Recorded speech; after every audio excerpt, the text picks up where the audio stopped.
Hello friends, सर्वांना जय भीम, नमो बुद्धाय। मी प्रियंका संतोष खरात माझ्या YouTube चॅनलवर तुमचं सर्वांचं पुन्हा एकदा खूप खूप स्वागत आहे। तर मी बाबासाहेबांवर आधारित माझी आत्मकथा या पुस्तकाच्या माध्यमातून भाग 16वा round table of conference round table of conference याबद्दल तुम्हाला माहिती देणार आहे। याचे जवळपास 4 ते 5 भाग आहेत राऊंड टेबल ऑफ कॉन्फरन्स। त्यापैकी पहिला भाग आता आपण बघूयात। आता आपण सर्वांची व माझे जवळपास 5 ते 6 महिने भेट होणार नाही या विचाराने माझे हृदय भरून येते। गेल्या 2 वर्षात माझ्याकडून जी काही थोडीफार कामगिरी झाली असेल त्याला हजारो सदगृहस्थांनी मदत केली नसती तर माझा एकट्याच्या हातून काहीच झाले नसते। मी केलेल्या कामगिरींची वाट्यापैकी एखादे काउन्सिलिंगमध्ये कामास माझे मित्र डॉक्टर सोळंकी यांनी जास्त सहाय्य केले। 1926 साली गव्हर्नरने मला बोलावून विचारले की मला अस्पृश्य वर्गातर्फे डॉक्टर सोळंकी यांना मुंबई कायदे काउन्सिलिंगमध्ये निवडले तर त्यांचे व तुमचे काउन्सिलिंगमध्ये जमेल किंवा नाही। त्यावर मी उत्तर दिले की डॉक्टर सोळंकी हे चांगले सुशिक्षित असल्याने काउन्सिलिंगमध्ये आमचे जमेल। मी थोडासा उद्धट व रागीट असा आहे।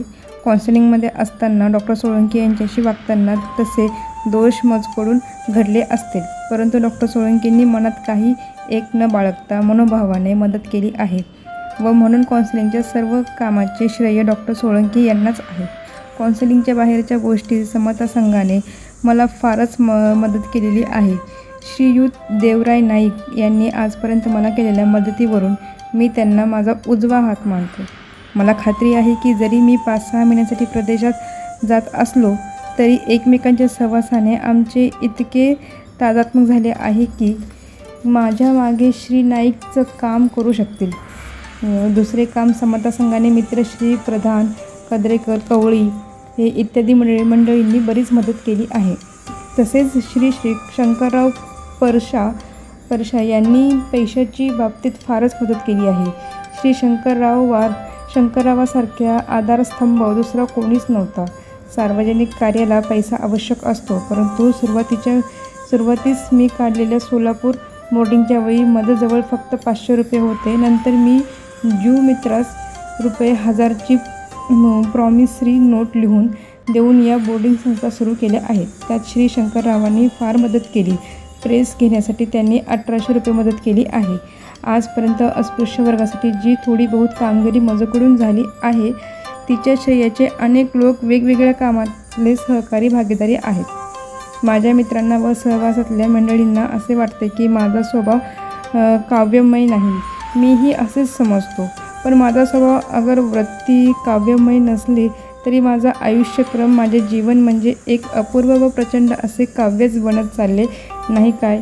हिंदुस्थानातील एका अस्पृश्याचे महाराचे पोर पुढे गोलमेज परिषद बसेल आणि राष्ट्राची भवितव्यता निर्माण करण्याच्या चर्चेत प्रामुख्याने भाग घेईल हे कोणाला तरी शक्य वाटले असते काय।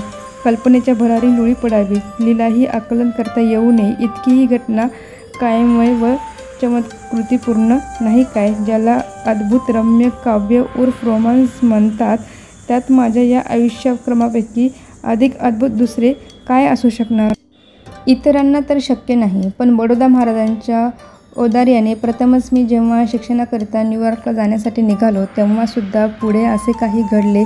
विद्यार्जन करून स्वतःचे हित साधण्याच्या उद्देशाने सुरू झालेला माझा जीवनक्रम इतक्या अल्पावधीत माझ्या मुख्य व पददलित जनतेच्या आयुष्यक्रमाशी आणि सुखदुःखाशी एकजीव होण्या इतका सार्वजनिक व महत्त्वपूर्ण बनेल याची खुद मला स्वतःला अंदूक देखील कल्पना नव्हती। माझ्या जनतेच्या माझ्याविषयीच्या या अटोल प्रेमाला मी पात्र आहे असे मला कधीही वाटत नाही। ज्याला देव अगर भवितव्य म्हणतात त्या भवितव्याचाच हा खेळ असून तिच्या पूर्वसंकेतानुसार माझ्या एरवीच्या खाजगी महत्त्वहीन व काव्यहीन जीवनक्रमाला सांप्रतीचे वळण व महत्त्व एकसारखे प्राप्त होऊन राहिले असावे असे मला वाटू लागले आहे। ते काहीही असो, पण माझ्या जनतेच्या उद्धाराचे एक साधन व निमित्त म्हणून परमेश्वराने आज मला हाताशी धरले आहे।